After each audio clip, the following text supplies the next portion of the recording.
O exorcista começa apresentando o padre Mary, um sacerdote idoso experiente que tá num local arqueológico no Iraque. Ele encontra um amuleto com a imagem de um demônio que simboliza o mal que ele tá prestes a enfrentar. Alguns momentos depois, Mary não parece estar bem e toma um remédio. Ele começa a sentir uma crescente sensação de inquietação e preocupação. Ele percebe que algo maligno está despertando e o que ele encontrou pode ter implicações perigosas. Ele decide ir embora porque, segundo ele tem algo a fazer. O que? Não sabemos.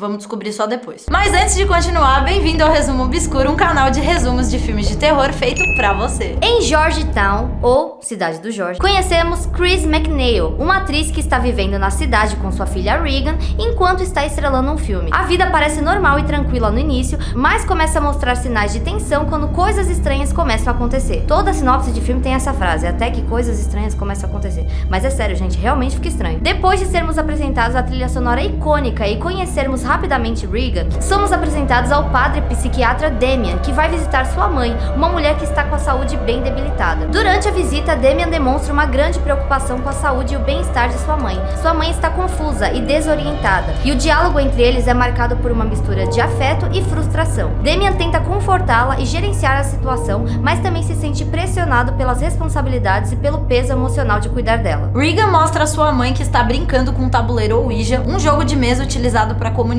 com espíritos. Ela menciona que o tabuleiro é algo que ganhou e usa com os amigos. A cena é carregada de uma atmosfera de inocência inicial que logo se transforma em desconforto. Chris, embora preocupada com o bem-estar de Regan, não dá muita importância ao tabuleiro no início e tenta tratar o assunto com leveza. No entanto, a expressão de Regan e sua insistência em usar o Ouija para a comunicação com o Capitão Howdy, que é nada mais nada menos que o capiroto que ela tá conversando, começa a criar uma sensação de estranheza e mal-estar. Antes de continuar, se estiver gostando do vídeo, se inscreve no canal e deixa o like no vídeo. Voltamos ao padre Damian e vemos ele desabafando com outro padre enquanto bebe cerveja. Sim, você não ouviu errado, cerveja. Ah, e ele fuma também. E ele diz que acha que perdeu sua fé. Essa cena é bem importante porque entendemos mais um pouco sobre o personagem. Chris acorda e vê que Regan está deitada em sua cama. Regan conta para sua mãe que sua cama está sacudindo. Nesse primeiro momento, Chris não parece se importar e nem dar ouvidos a Regan. Chris escuta um barulho no sótão e decide investigar, já que ele está fechado há algum tempo. Quando ela chega ao sótão, ela se depara com um espaço desorganizado e cheio de objetos antigos. Ela não encontra nada alarmante, até que a vela mostra que trabalha com pirofagia. Chris leva Regan a um consultório médico e enquanto o médico examina Regan,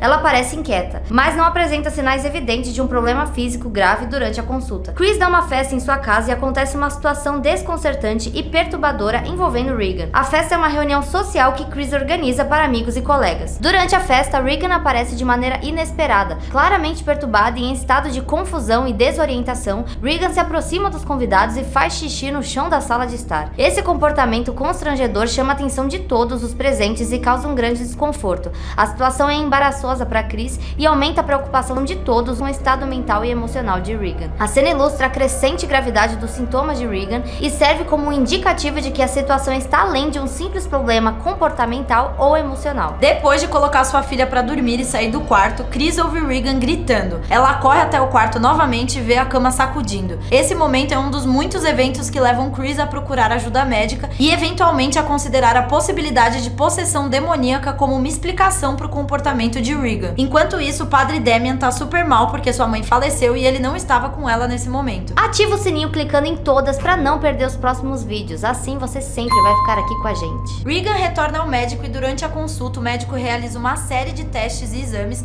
incluindo uma avaliação física e algumas análises de rotina. Regan se comporta de maneira estranha e mostra sinais de desconforto, mas o médico inicialmente considera que o problema pode ser psicológico ou relacionado ao estresse. Ele sugere que Regan pode estar passando por uma fase difícil ou que seus sintomas podem ser causados por problemas emocionais em vez de uma condição médica concreta. O exame médico não revela nada conclusivo, mas os médicos logo recebem uma ligação de Chris e vão até a casa dela. Quando os médicos chegam, eles são confrontados com uma condição preocupante de Regan. Ela está em um estado ainda mais perturbador do que nas visitas anteriores, mostrando comportamentos mais extremos e perturbadores. E aí eles agem como se ela tivesse apenas com virose, né? A equipe médica observa e realiza novos testes, tentando entender a gravidade da situação. Regan continua a exibir sintomas incomuns, como movimentos físicos bizarros e uma força física impressionante, além de uma mudança de voz que assusta os médicos. A Chris é aquela mãe tão ateia que só vê quando acredita, e quando vê, não acredita, sabe? Chris, que já tá em sua casa, recebe a notícia chocante da morte de Burke, o diretor do filme que ela estava fazendo,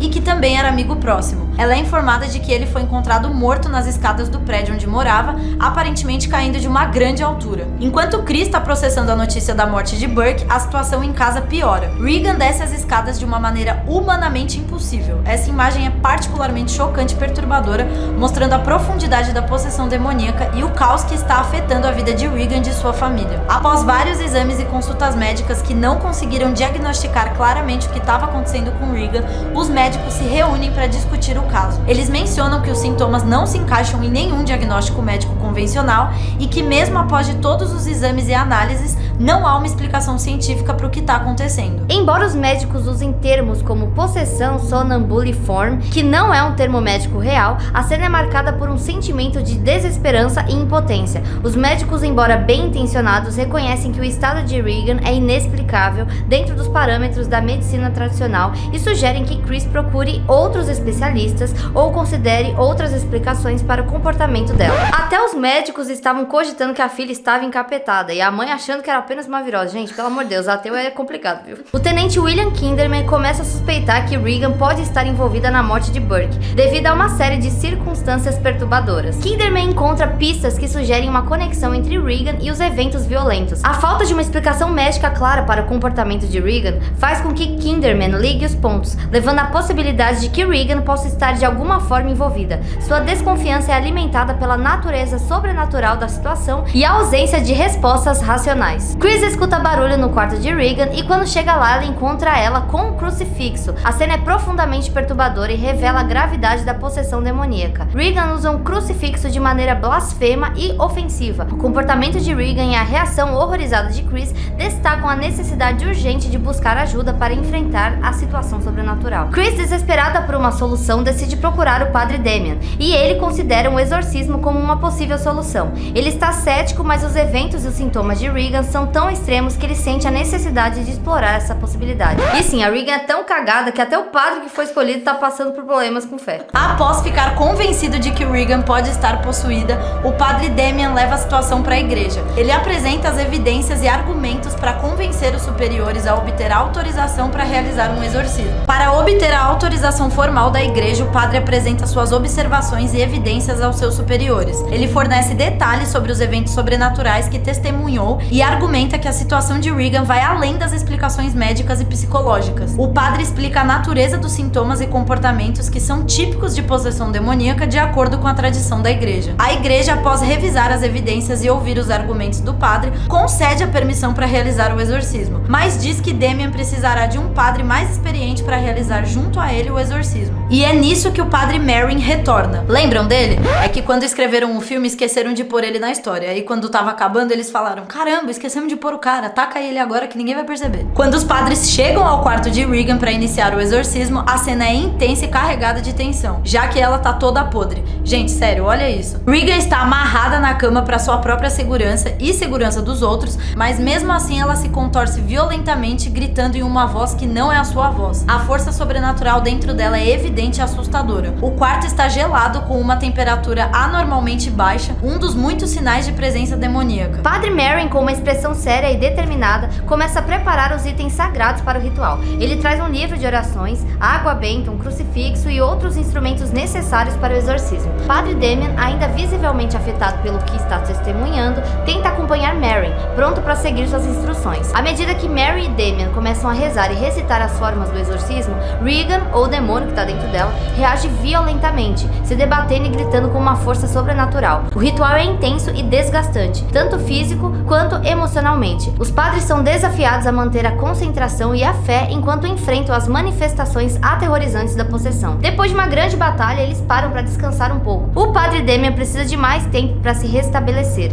então Merrin continua o exorcismo sozinho. Mas quando ele retorna ao quarto de Regan, ele encontra o padre Merrin morto. O exorcista experiente não resistiu ao imenso desgaste físico e espiritual causado pelo confronto com o demônio. Damien é tomado por um misto de desespero, raiva e determinação. Ele corre até o corpo corpo de Mary, verifica se há sinais de vida, mas rapidamente percebe que o mentor e o colega não resistiu. Consumido pela fúria e pela dor, ele se volta para Regan e com um grito desesperado ordena que o demônio saia do corpo dela e entre nele. O demônio obedece e Damien começa a manifestar sinais de possessão. Em uma luta final para preservar a sua própria humanidade e salvar Regan, Damien reúne todas as suas forças e se atira pela janela do quarto, caindo pela escadaria do lado da casa. A queda resulta em sua morte, mas também na libertação de Regan do demônio. No dia seguinte, a casa está tranquila e livre da presença maligna. Regan, agora recuperada e sem lembranças dos eventos traumáticos, se prepara para partir com sua mãe. Elas decidem deixar a cidade do George e tentam recomeçar suas vidas em outro lugar, longe das memórias dolorosas e dos horrores que enfrentaram. Antes de partir, Chris encontra o Padre Dyer, um amigo do Padre Damien. Ela agradece a ele por toda a ajuda e apoio que recebeu. Regan, que não se lembra dos detalhes da possessão, dá um beijo em sua bochecha com um gesto de agradecimento, mesmo sem compreender completamente o significado. Na cena final, o Padre Dyer vai à escadaria onde o Padre Damien morreu. Ele é abordado pelo Tenente Kinderman, que o convida para ir ao cinema. E aí, ó lá, ó eles indo. Assim termina O Exorcista, lançado em 1973. Deixem sugestões de outros filmes de terror que vocês querem ver por aqui. Tchau!